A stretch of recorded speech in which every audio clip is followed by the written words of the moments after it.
अध्याय 9। परमेश्वर का नूह के साथ वाचा बांधना। फिर परमेश्वर ने नूह और उसके पुत्रों को आशीष दी और उनसे कहा, फूलो फलो और बढ़ो और पृथ्वी में भर जाओ। तुम्हारा डर और भय पृथ्वी के सब पशुओं और आकाश के सब पक्षियों और भूमि पर के सब रेंगने वाले जंतुओं और समुद्र की सब मछलियों पर बना रहेगा। ये सब तुम्हारे वश में कर दिए जाते हैं। सब चलने वाले जंतु तुम्हारा आहार होंगे। जैसा तुमको हरे हरे छोटे पेड़ दिए थे, वैसा ही अब सब कुछ देता हूँ।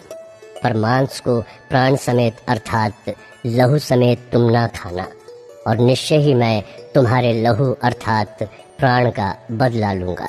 सब पशुओं और मनुष्यों दोनों में से मैं उसे लूंगा। मनुष्य के प्राण का बदला मैं एक एक के भाई बंधु से लूंगा।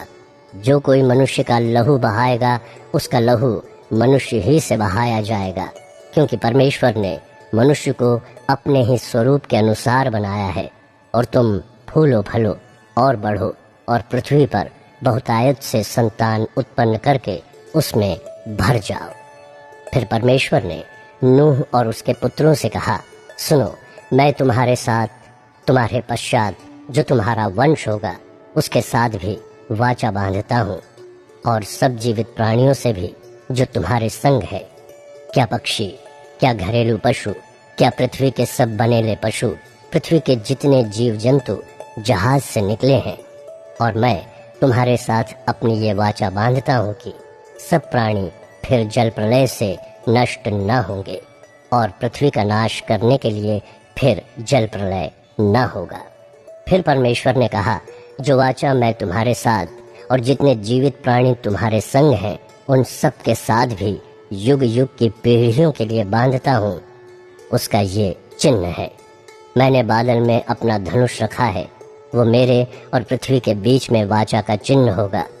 और जब मैं पृथ्वी पर बादल फैलाऊं, तब बादल में धनुष दिखाई देगा।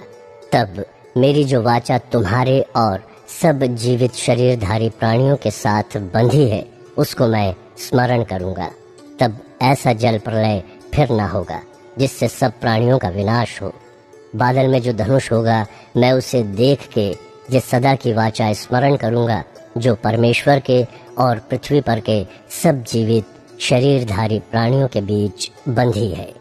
फिर परमेश्वर ने नूह से कहा, जो वाचा मैंने पृथ्वी के सब प्राणियों के साथ बांधी है, उसका चिन्ह यही है। नूह और उसके पुत्र। नूह के पुत्र जो जहाज में से निकले, वे शेम, हाम और एपेद थे, और हाम कनान का पिता हुआ। नूह के 3 पुत्र यही हैं, और इनका वंश सारी पृथ्वी पर फैल गया। नूह किसानी करने लगा। उसने दाख की बारी लगाई, और वो दाख मधु पीकर मतवाला हुआ और अपने तंबू के भीतर नंगा हो गया।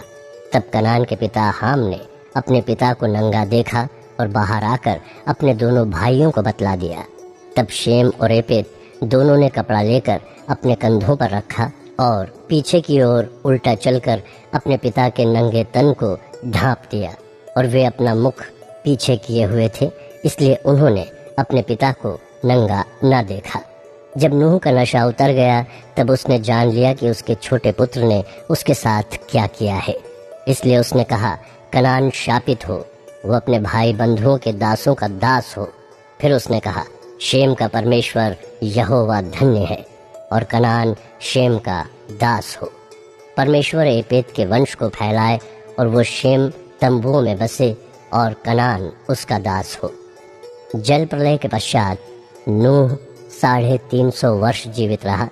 इस प्रकार नूह की कुल आयु 950 वर्ष की हुई।